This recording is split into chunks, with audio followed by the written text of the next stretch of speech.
I still remember the first time I played Deltarune. Toby Fox Shadow dropped a brand new game with new characters, great music, and a world that was so mysterious yet familiar. You don't create a character, go to school, meet all of these likable characters, Susie, and fall into this strange vast world with cliffs, a castle town, and a field of hopes and dreams. It was also unique, fighting all of these enemies in a vastly improved combat system, teaming up with your school bully, some dude who made Undertale his whole personality, and getting to beat up an evil king to seal the Fountain of Darkness. It was clear there was so much more going on behind the scenes, with references to a mysterious knight and a voice greeting you every time you open the game.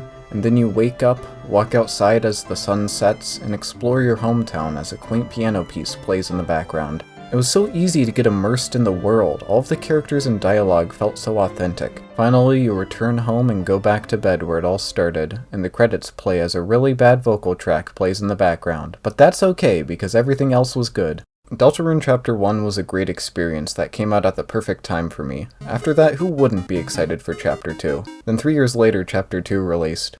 Yeah, it was kind of sudden. The first time I played Chapter 2, I absolutely loved it, but the more I played it, the more I reflected on it, the more I began to realize how deeply flawed it was in ways Chapter 1 just wasn't. The problems I have with Chapter 2 are pretty big, and I believe what it establishes will have long-term ramifications for Deltarune as a whole, and that sucks. Deltarune is a game I want to love, but what Chapter 2 establishes sets a terrible precedent for the future chapters, and I want to get into why. You wake up and are rushed into the car with so much whiplash it could kill a person. I felt the patience the game had in the first chapter helped the world feel more alive, but I guess it has been 3 years. You go to school, Birdley carries the entire game, and Susie pulls you into the dark world, kicking and screaming. Immediately the flaws are apparent as Ralsei is no longer black. Okay, but really, this design is weird, as if permanently changing the iconic design of one of the main characters isn't odd enough, they really yassified him. Some of the new faces he's given are admittedly really funny, but could he really have not just given them to his old design? He's supposed to be a prince of the dark, and being this creature cloaked in darkness by his cute hat was genius and appealing. Now he just looks like Pink Azrael. Susie's design is also slightly altered, now showing her eyes. This is a change made to make her more personal and identifiable, the exact opposite of her original design and personality. A sign of what's to come, perhaps. Next, you're immediately given the reveal that the vast world you explored in the last chapter is now gone. Forever. Well, damn. I thought it was an expansive, functioning world with a bunch we never got to see, but apparently everything we saw in Chapter 1 was it, and now it's gone. I know this might come as a bit of a surprise, but knowing every single world you're going to explore is going to vanish as soon as you leave kind of makes it hard for you to get invested in it. It's still possible, and it could be heartbreaking if pulled off well, but the bar's a lot higher now. All of the previous characters get tossed into the castle town, so they're just left spouting one-liners without any real purpose. I really enjoyed the atmosphere of the empty castle town, and I was hoping they'd keep the aesthetic, but oh well. After that, you get to speak to the king who's locked in prison. I loved the king in Chapter 1. He was an intimidating presence willing to throw his own son off of a tower for betraying him. His dialogue was ruthless and confident. He had a goal he would carry out to the end for the will of the knight. He was a genuinely merciless character in stark contrast to Asgore in Undertale. He was cool. Unfortunately, through your dialogue with him, it is slowly revealed that he's actually a softie at heart and wouldn't have actually killed his son. What a fucking disappointment. Much like Asgore in Undertale, the king is relegated to being the butt of a joke. What an insult. After that, however, there isn't much to talk about until you enter the next cyber world. Wow, this is really cool. People cowering in fear, sparks flying from wires that you have to dodge, and the sliding from the first area in Chapter 1 is back. I wonder who the next bad guy will be. Queen is an entertaining character, and I like her. But if you analyze her actions for more than a second, the entire chapter falls apart. Let me preface this by explaining Queen's character. Queen was originally going to be an evil villain, something made obvious by her overpowering theme. But during development, she was changed to be more of a funny haha joke character. During the climax of the chapter, it is revealed that Queen really just wants to make everyone smile, creating a world free of pain and suffering. It's made specifically clear how much she cares about Noelle. However, the first time you meet her, literally all of that is contradicted. She announces she just wants to take over the world, threatens to turn Noelle into a robot, says she'll kick your ass. The floor is blown up and crumbling, and Noelle is weakly calling for help and clearly hurt. None of this is ever brought up after this scene. Either she's lying, or her entire character was massively altered mid-development. Her civilians cower in fear as wires inject themselves into their faces, taking full control of them and forcing them to attack you. It's such a cool, intimidating concept that just ends up being treated as a joke. Thinking back to that original concept art of her character where she was a real antagonist, it's far more gripping. It had all of the same wit and character without coming off as inconsequential, which is Queen's biggest problem. Queen does not feel like a threat, and therefore lacks any feeling of importance or consequence. Every time you meet her after her first appearance, she's just the funny haha joke character that makes you engage with her quirky antics. After you laugh at all of her dialogue, there's nothing left. No threats to fear, no intimidating scenarios that you can look back on fondly. Nope, just driving a car and grabbing a banana. Potassium. It's for this reason I believe the king in Chapter 1 was a far superior antagonist, despite lacking a constant presence. I fucking hate the music, guys. They're annoying and for some reason they keep showing up like they're the next Sans fucking Undertale. They're not creative. They're not witty. They just serve to give out a dragged out tutorial fight that can be summed up with Susie has gained the power of free will. Also, their music sucks. I get that's the joke, but I don't care, it's still annoying. It being bad on purpose doesn't change the fact it's bad. I believe the only reason people don't immediately fly into a murderous rage at the mere sight of them is because of their Tumblr-esque designs, which I also hate. I fucking hate the music, guys.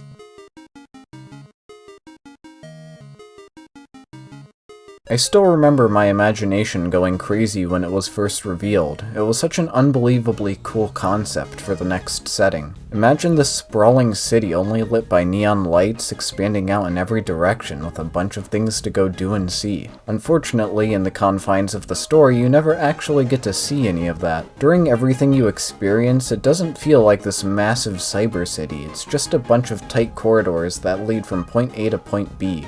And bafflingly, there are absolutely no interactable buildings or stores. Isn't that kind of the point of a city? All of the shopkeepers are just standing outside in front of their shops, doing absolutely nothing. I look at the windows and wish I could actually go inside them and maybe speak with some customers. Perhaps even learn a little about this world I'm supposed to care about that'll be deleted the moment I leave. You'd think this is a modern Pokemon game with all of these cut corners. God damn, no wonder Game Freak hired him. If you strip back all of the new sprites and colors, it's the exact same thing as the Field of Hopes and Dreams in Chapter 1. But that was a large, sprawling field, not a modern-day city. I can imagine the world in Chapter 1 being some kind of medieval society, but in Chapter 2 it just feels hollow, ignoring all of the cars flooding the place for no reason. Cats jump out of portals, and characters are just standing around doing absolutely nothing, prepared to spout one-liners the moment you talk to them. It doesn't feel like a world that's actually lived in, the two exceptions being Queen in her mansion and of course Spamton in his dumpster.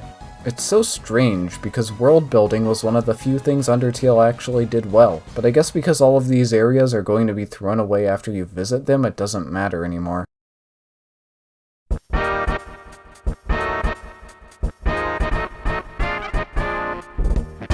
Noelle is an interesting character with a lot to learn about. The development she's given in the Spamton Sweepstakes ARGs are really revealing and show there's a lot of depth to her character. A lot of depth that desperately needs to be farther explored in-game. The writing here is the kind of authentic writing I really enjoyed in Chapter 1, and I want to see so much more of it. But unfortunately, 99% of the time you interact with her in the actual game, she's flanderized as a horny lesbian. I guess Toby Fox has a type. The worst example of this is the 10-minute long scene that's just a date between Susie and Noelle that results in absolutely nothing. There's approximately one funny line of dialogue here, and the rest of it is just really cringy banter that you have to sit through. Luckily at the end, Bertley comes in to the rescue, actually making it funny. It can be humorous when it's subtle, like when she looks up at Queen, but when it completely overshadows her personality for entire segments of the game, it becomes an issue. It sucks, because whenever Susie isn't around, her real personality shines through, and it's truly captivating. The story of her listening to Chris play the piano is great. It's one of the best things to come out of Deltarune. The worst possible fate for Deltarune is Noelle never showing up in the Dark World again and being abandoned as a side character. The Snowgrave route was the greatest part of Chapter 2, and if it isn't meaningfully continued, it would be devastating.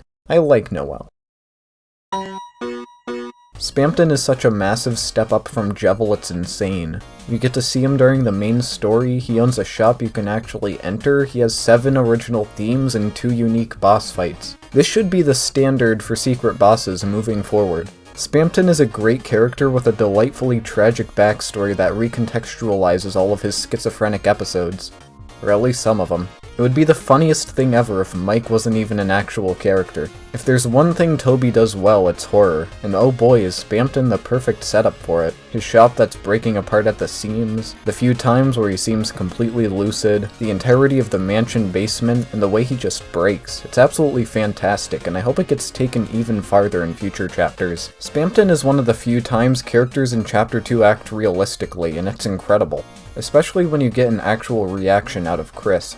Unfortunately, Spamton suffered the same fate as Mettaton in Rules Card, where he was originally pretty funny, but he ended up getting so popular that his jokes have been beaten into the ground, with no understanding of why they were actually funny in the first place. Luckily, unlike Mettaton in Rules Card, Spamton actually has some depth outside of his jokes, so I haven't grown to completely despise him. Spamton has in fact gotten so popular that it has reached the point where Toby has squeezed every bit of originality and edge out of him to sell more merch.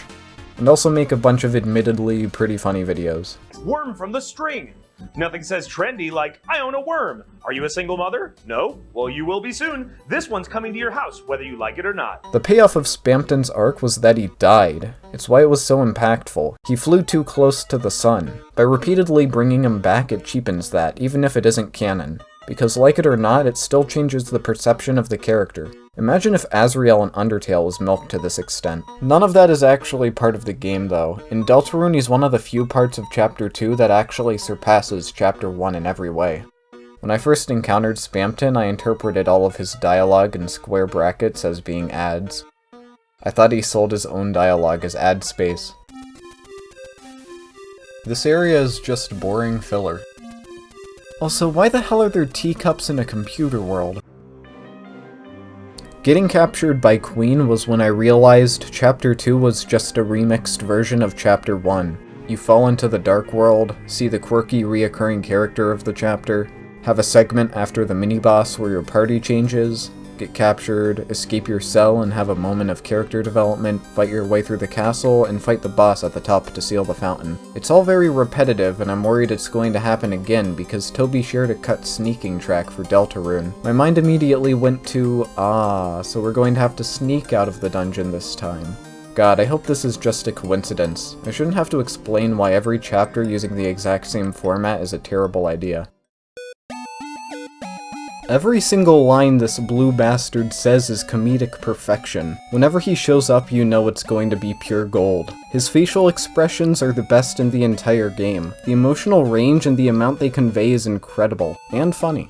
He's the smug asshole archetype I adore in games. He also has the 2 best songs in Chapter 2. His backstory isn't given enough credit, it's a trap anyone could fall into, and the way it's intertwined with Noelle is genius. Wanting to be smarter than everyone else is relatable, and the way that the expectations that come with it impact him is realistic. He isn't exactly selfish about it either, he clearly cares deeply about Noelle, despite how he comes off, and I find that admirable. And when he finishes his development, he doesn't do a complete personality shift. He gives a solid explanation for his behavior and stops caring so much about how other people think of him. It's very wholesome despite how it's portrayed. So when he puts his life on the line to help her in Snowgrave, it's really impactful, and I hope that isn't forgotten about after Chapter 2. I hope Birdly isn't completely ditched in future chapters. Chapter 3 and 4 will probably focus on the other students that have face sprites, but I don't want that to mean Birdly gets forgotten about in the main story. He's a great character, and him being relegated to the sidelines would make me sad.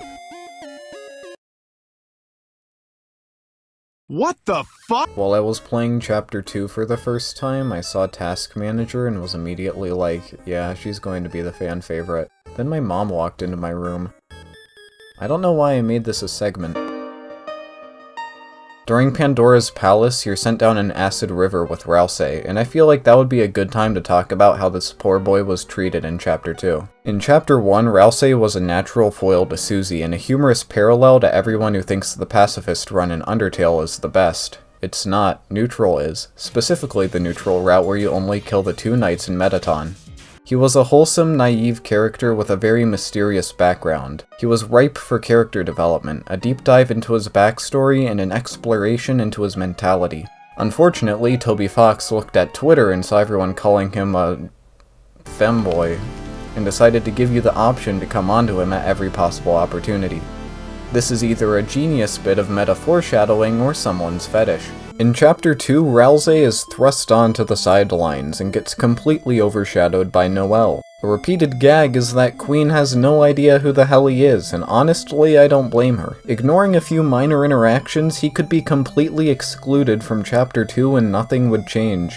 An incredible feat considering he's one of the main 3 Light Warriors. His only bit of character development during Chapter 2 is this painfully awkward swan ride that's incredibly forced and out of left field. Suddenly he's questioning his entire identity and you're just left quietly nodding your head until he shuts up. The one exception is at the end of the game where he starts shouting for the first time in his short life. It's fantastic. It's a brief look into the true potential of his character, and all the possible routes Toby could go with him. The sheer shock in Susie's eyes is hilarious, and it shows he might not be as simple as everyone first thought. The facial expressions are a bit lacking, but they still get the point across. Unfortunately, it's never questioned afterwards. Oh well, maybe in Chapter 3. I just want justice for poor little Ralsei. I want to see him go mask off, introduce a bat to Susie's shins, and call the player a raging fag. He tries so hard to be funny, and in Chapter 1 he sort of was, but he's just so overused that it's painful every time he shows up. Just let the man die in peace. If you've played Deltarune, you know what's next. The aforementioned 10-minute long date between Noelle and Susie, and I believe it's the perfect time to talk about the complete death of her character. Oh Susie, poor Susie, what did they do to you? This Susie is not the same as this Susie. All of Susie's old personality is completely erased in Chapter 2. There isn't a single point in the game where she even remotely resembles herself in Chapter 1. Originally, she was stoic, abrasive, and apprehensive, but at the end, she was willing to trust you a tiny bit. It was a cliché but nice arc. It felt earned. At no point did I ever expect her to immediately shift into being perfect buddy pal chum friends with Chris and Ralsei in Chapter 2. It's like her arc fucking completed and now she's this lovable, vulgar little goofball. This is not natural. This is not how people function. You do not suddenly shift your entire personality and attitude in one day. And I can only assume this was for the sake of shipping her with Noelle. Remember when she was willing to bite off the face of someone she just met? Good times. I guess meeting one person who betrayed her at one point completely changed that. Having her warm up throughout the course of the entire game would have been far more interesting and believable, and not completely ditch all of her most interesting traits. But I guess the chapter-based structure made Toby want to rush the whole thing. She's so unbelievably plain now, all of the edge has been sanded off of her and replaced with this quirky, haha, I'm gonna kill you for that, but haha, not really, I love you, sort of character. Where in Chapter 1, she'd just kill you. She didn't even talk like this to Lancer in Chapter 1. Her redesign shows this off perfectly. Originally, her eyes were covered, making her far more mysterious and less easy to read, her small smirk giving her an impression of nonchalance. It's just far more interesting to look at, especially with its parallels to Chris. It leaves you thinking. But now, with her eyes open, she just looks goofy. She looks like that stupid fucking Roblox face. Never underestimate how much an expression can change how a character can be interpreted. I'm saying she's retarded. Round 1. Fight. The final boss against Queen is great. It's one of the better uses of a gimmick I've seen in a boss fight. The shield does not completely alter the gameplay or take away options, but rather encourages you to slightly mix up your strategy. I remember during my first run, I decided to actually attack the shield instead of toasting because it was far more efficient. That was a very cool revelation. No, this fight is not where my qualms lie, not in the slightest. It's what comes after it that I despise beyond belief. You might be wondering how I could possibly say that about a fight between two giant mechs. Classic Fennekin Fox 326 moment, yet more proof he's ruining my day, ruining my life. Stone him to death, yeah. But I am not exaggerating when I say the precedent this sets is fucking horrifying. We just summoned a giant mech out of nowhere using the power of friendship. This is the same game, right? In Chapter 1, the joke was that Susie and Lancer were incapable of making a thrash machine that didn't, quote, suck ass because the world was still grounded in reality. Now, in Chapter 2, we were able to magically create one because we believed hard enough. There's a reason that in games like Mario and Luigi, Bowser turning into a giant wasn't something he could just decide to do. It had to be justified via in-world logic. Also, that's Mario, it's much easier to suspend your disbelief. This is the sequel to Undertale we're talking about. A game praised for its well-written and grounded world and characters. You can't just decide to do this, Dark World or not. I'm not saying it's a bad fight, the gameplay is admittedly fun, but narratively this is baffling. I'm also not complaining about Queen having a giant robot. I can see her spending the time to build one. It's forming one through the power of friendship that confuses me. Imagine if the roaring happens and we have to fight the Titans. Is Susie just going to transform into Susie-Zilla? I can actually see that happening now. Maybe that'll just be for Chapter 3. This isn't just exclusive to the final boss. The cyberworld has a lot of weird moments, but those can be easily written off compared to this. Perhaps that's the intention. Maybe the cyberworld is just meant to be weirder than the rest, following less real-world logic. But if that's the case, why doesn't anyone question it or bring it up?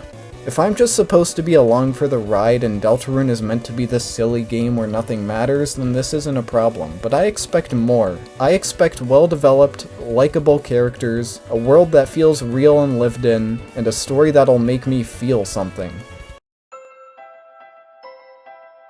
This time Susie decides to come with you during your stroll through town, which is a natural progression on the first chapter. She still has her weird, uncanny new personality, resulting in a surprising lack of unique interactions, excluding one admittedly great scene with the students at the shelter. This is the character she should have been, mean and threatening, but able to tolerate you, perhaps even slightly care about you. My issue with the hometown in Chapter 2 is how it both shows off too much and not nearly enough. In Chapter 1 it struck the perfect balance of content.